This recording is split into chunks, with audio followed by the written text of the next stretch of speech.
Alors, on crée un devis en mobilité. Donc, on va d'abord créer l'entête de devis. Donc, soit on fait une recherche pour trouver le client, soit on l'a dans la liste. Donc, on prend le site client sur lequel on veut faire le devis. Ensuite, on indique quel type de devis on veut faire. Donc là, un devis d'intervention. On peut préciser des éléments sur l'interlocuteur, éventuellement d'autres détails. On enregistre. On va maintenant documenter les lignes du devis. Donc là, ce qu'on veut ajouter, c'est un produit ou un article. Donc par exemple, une caméra. Donc on ajoute la caméra au devis. On va facturer cette caméra. On pourra avoir d'autres stratégies. On va facturer la caméra. Éventuellement, pour réaliser l'intervention, on va peut-être avoir aussi d'autres frais que l'article, par exemple déplacement en voiture pour réaliser l'intervention. Donc pareil, on va facturer ce déplacement. Donc là, c'est les lignes pièces et les lignes non pièces qu'on ajoute au devis. Une fois qu'on a ajouté l'ensemble des lignes, donc là, on a l'ensemble de nos lignes. Pour l'instant, on n'a pas les prix. Donc, on va interroger le back-office pour avoir les informations concernant les prix des lignes qu'on a ajoutées au devis. Donc, on a maintenant la tarification à la fois pour les frais et pour le produit qu'on a ajouté sur le devis.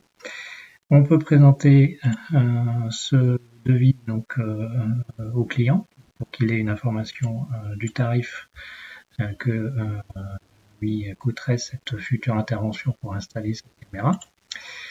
Donc, en fonction du résultat, on accepte, en fonction de la décision client, on accepte ou pas le devis. Et à ce moment-là, on peut soit transformer le devis en intervention, on peut l'envoyer par mail donc à client, par exemple, au contact qu'on a devant nous. On peut faire signer, bien sûr, le contact client qui est devant nous. Voilà, tac.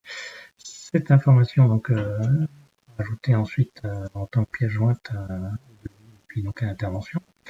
Et on va transformer ce devis donc directement en demande d'intervention, puisque l'idée étant que le technicien qui a la pièce dans la voiture puisse réaliser aussitôt l'intervention. Donc là, on va avoir une autre intervention qui va s'ajouter. On va transformer ce devis en demande d'intervention, en service. Voilà. On n'a plus rien au niveau du devis et donc on va ajouter à la liste des interventions cette nouvelle intervention, donc voilà, qui est ici. Et dans cette intervention, eh bien, en pièce jointe, on a récupéré les informations concernant le devis d'intervention et l'acceptation, la signature du client. Voilà le scénario de base qui permet donc de passer du devis à la demande d'intervention et la réalisation immédiate par le technicien.